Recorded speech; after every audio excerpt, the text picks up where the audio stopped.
Hey everybody out there, my name is Dragnix, and this is going to be a little different for me today. I'm going to be gone Wednesday, and this video will be going up Wednesday, but this has been a requested topic in order to try to help people understand, when looking at new games on the Steam store, how to determine if a game is a mobile port. Now, obviously there are some easy ways of doing that besides Googling the game in question, but even beyond that, in terms of design elements and in terms of how a game is presented, you can figure out if a game is a mobile port rather easily just by the way it's presented and the way it's described.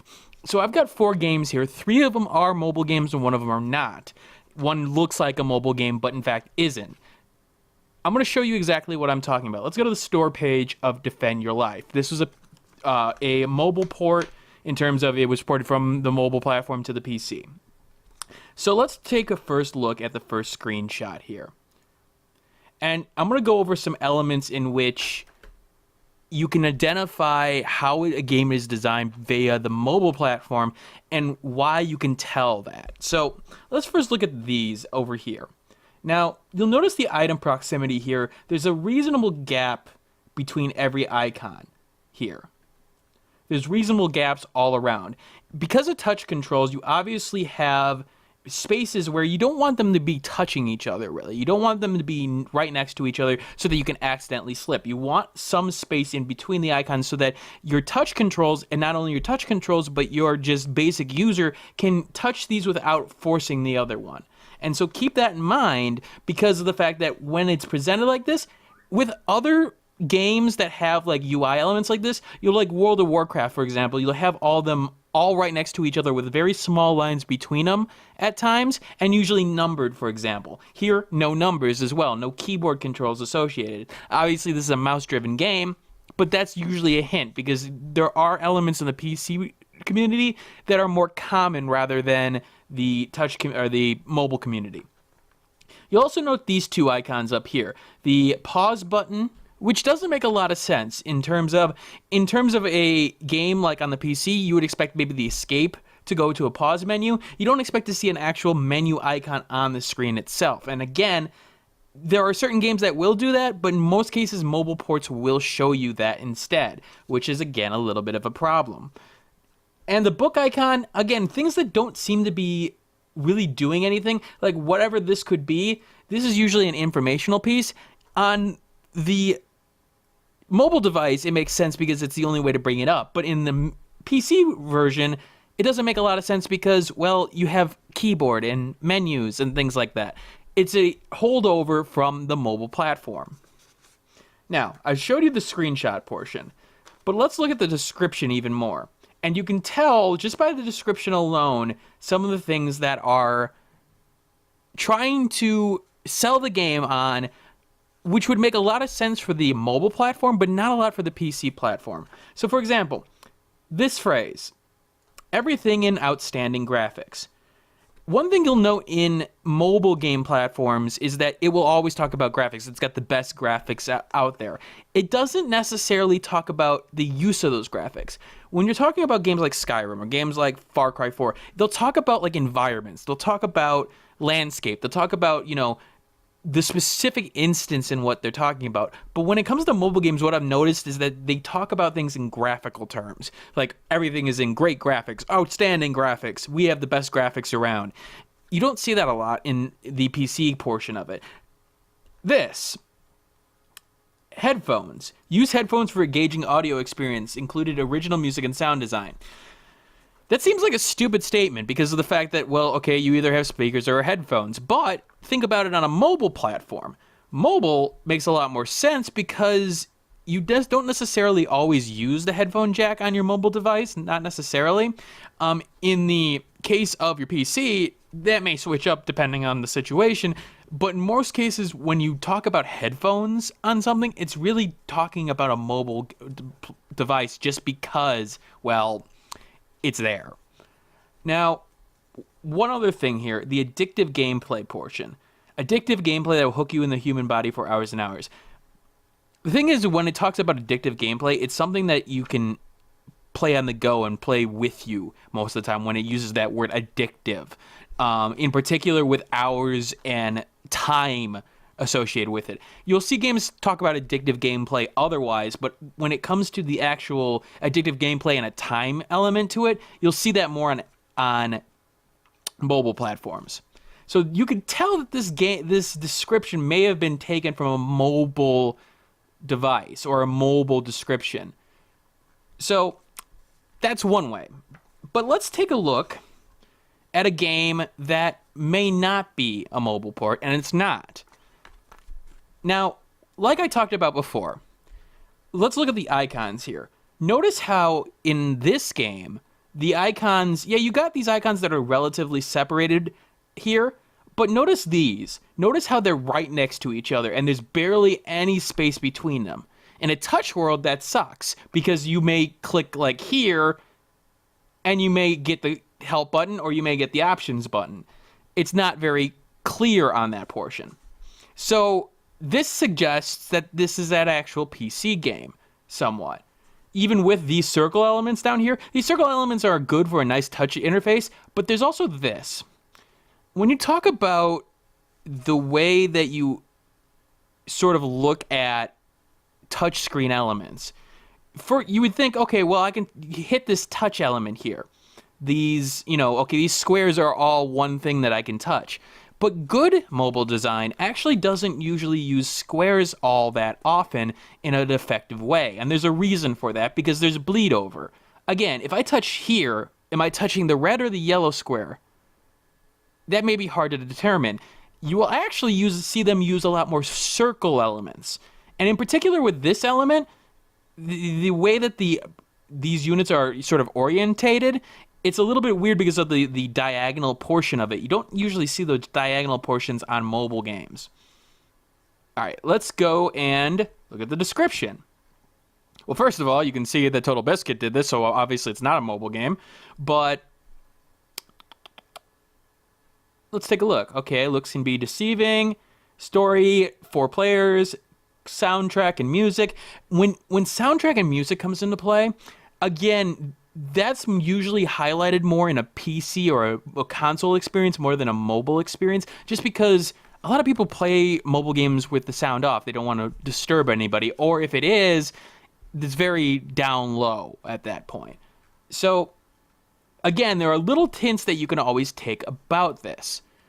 Let's do 2 more. Let's do iGladiator, because iGladiator may be an interesting one because it somewhat looks like, this could be a PC game, right, with the first screenshot. But let's look at the second. Well, first of all, we have these icons here that don't make a lot of sense. This icon in particular, there's not a lot of information that you can get out of that right now, but it seems like it's taking up a reasonable amount of the screen. You don't know what it does, but it's not providing you information. It's not providing you with a specific icon that makes sense. It almost seems like it's part of a touch interface, where like touch this to do a block, and that's exactly what it is. Also note this. With games that are on mobile that don't expect to be ported to the platform, you'll have stylistic differences. Note how everything is here is rather well done. They all sort of go together. But then note this. Out of nowhere, this black box, activate glory call of 2 levels 1 times. And it just seems out of place, doesn't it? Well, remember that you have things like Google Play, which have achievements built into it, which this would make sense for it to be a part of. But with it being a Steam one now, if they want that to show on screen, that's a little bit of a different story. And so this seems like it's completely out of place, and therefore doesn't make a lot of sense. Unless they added it afterward, which, okay, that makes more sense now. Let's also look at the description of iGladiator. Okay, description of the game, blah, blah, blah, blah, blah, blah, blah, blah, blah, blah. Okay, key features, there we go. Cross-platform multiplayer. Okay, there's already a key one. Cross-platform multiplayer, especially with the fact that you don't see that very often between consoles. When they say cross-platform in multiplayer, especially with mobile ports, they're talking about like between like iPhone and like different versions of Android. that's sometimes a good indicator that, wait a minute, something's not right here. You usually have dedicated servers with PCs, and you have dedicated, bases in terms of, player base. Take a look at this. Gamepad, mouse, or keyboard controls. Okay, well, either you have mouse controls or you have gamepad controls at this point. The thing is that usually mouse and keyboard controls are the default, or gamepad is a default. When they usually indicate this, it's usually the sign that they didn't have those controls to begin with and they had to add them. And so, again, a little bit of a different element here of, well, it's a little bit different, isn't it? This seems out of place. It's because they're saying a feature that wasn't in the original. Also, note the numbers game here. 80 action-packed levels, 100 historical accurate weapons, 20 hours of adrenaline, different gameplay.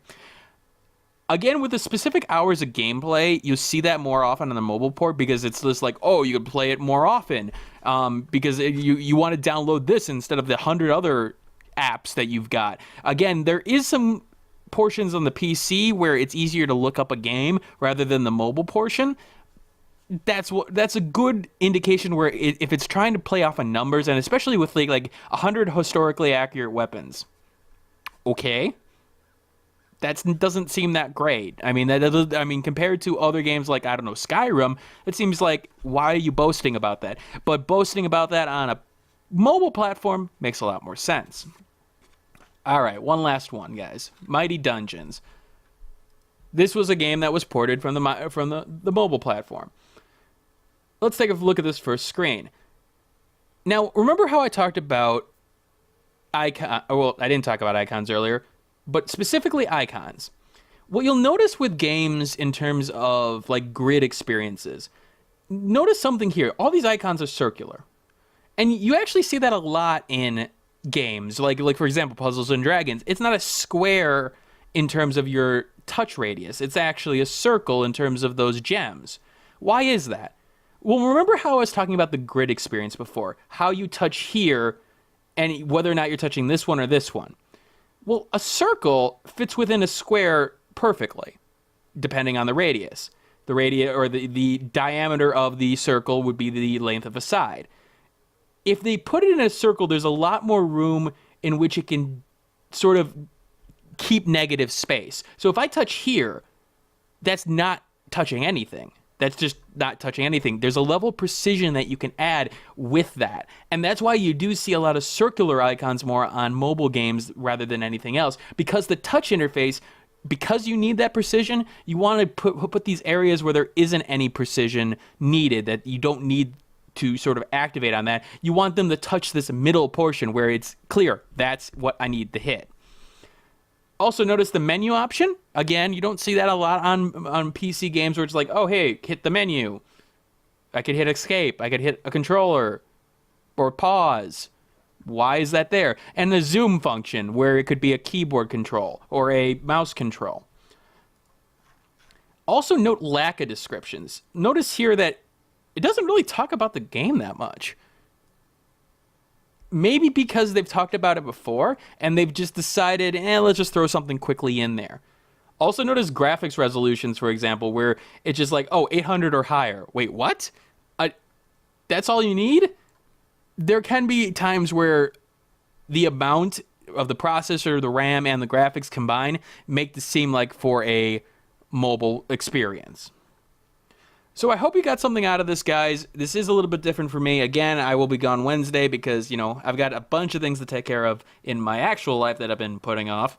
But I hope you get an understanding of how you can spot some mobile experiences without even actually having to look it up.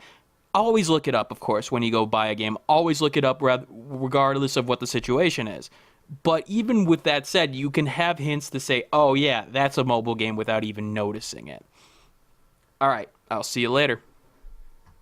Hey, thanks for watching. If you have a chance, leave some feedback and comments below. If you liked the video, hit that like button. And if you want more content like this, hit that subscribe button. This is Dragnix signing off, hoping that gaming brings as much fun to you as it does for me.